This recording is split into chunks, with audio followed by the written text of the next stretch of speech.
Assalomu alaykum hurmatli qarindoshlar. Bugun sizlarga 2020 yil fevralda Taklamakan Uyg'ur nashriyat sarbida nashr qilingan faxrlik yozuvchimiz Yalqin Ro'zining Tanqidning ko'zida nomli kitobini tanishtirmoqchimiz. Yalqin Ro'zi o'z xalqini tushungan, millat uchun fidokorona ruh bilan xizmat qilgan ilg'or fikrlik ziyoli edi. U ta'lim-tarbiya xizmatida milliy ong va milliy ruhni yetildirishni, milliy madaniyatimizni qo'g'dab, milliy mavjudligimizni saqlab qolishdagi ochqishliq masala deb qarab, o'qitish, ta'lim-tarbiya xizmatiga alohida e'tibor bergan. Uyg'ur til adabiyot darsligi, o'qishliq va qo'llanmalarini tuzish, tahrirlash ishlarida ko'rinarli xizmat ishlagan. Yalqin Ro'zi riyosatchiligida tuzib chiqilgan bir yurish adabiyot darsligi Uyg'ur ma'rifida milliy ruhga bir qadar to'yingan, milliy kimligimizni namoyon qilgan darslik bo'lgan edi.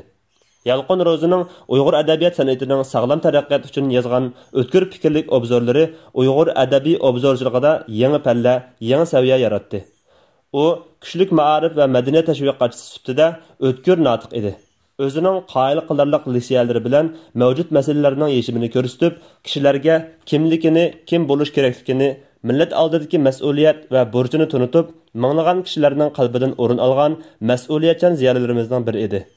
Biroq bu tunilgan adib obzorchi o'z millatining ma'arifi va madaniyatiga fidokorlik bilan ajr so'ndirib, xalqimizning izzat hurmatiga erishgan yosh ziyoli 2016-yil 10-oyda Xitoy hukumati tomonidan tutqun qilinib, milliy bo'lg'uchilik aybnomasi bilan nohaq holda 15 yillik turm jazosiga hukm qilindi. Qo'lingizdagi bu kitob Yalqin Ro'zi maqolalar obzorlar to'plamining 4-kitobi bo'ladi. Bu kitob 2016-yilda tayyorlanib, nashrga topshirilgan bo'lsa-mu, keyin bu kitobning nashr qilinib tarqatilishi cheklangan. Yalqin Ro'zi bu kitobiga Uyg'ur ma'arifi va madaniyatiga munosabatli asarlarni, jamiyatda alohida ta'sir qo'zg'agan obzor maqolalarini kirgizilgan. Bu kitob asl nashrga tayyorlangan nusxasi asosida bu qatim Taklamakan Uyg'ur nashriyat tomonidan nashr qilindi.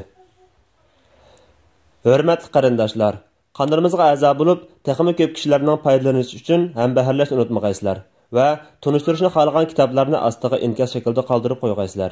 Rahmat. Taklamakan kitobxonasi.